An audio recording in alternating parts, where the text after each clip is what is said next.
Asian game 2026-এ সরাসরি quarter final খেলবে 4টি দল, যেখানে রয়েছে ইন্ডিয়া, পাকিস্তান, শ্রীলঙ্কা এবং বাংলাদেশ। আগামী 24শে সেপ্টেম্বর থেকে জাপানে অনুষ্ঠিত হবে এই টুর্নামেন্ট। এখানে অংশগ্রহণ করবে মোট 10টি দল। প্রিলিমিনারি রাউন্ডের গ্রুপ এতে আছে আফগানিস্তান, জাপান, নেপাল।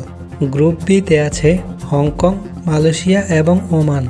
এই দুই গ্রুপ থেকে কোয়ার্টার ফাইনালে কোয়ালিফাই করবে 2টি করে দল।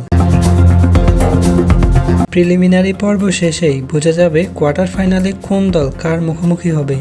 ইতিমধ্যেই ভারত জাসপ্রীত বুমরার মতো তারকাদের নিয়ে স্কোয়াড ঘোষণা করেছে। পাকিস্তানও হেঁটেছে একই পথে।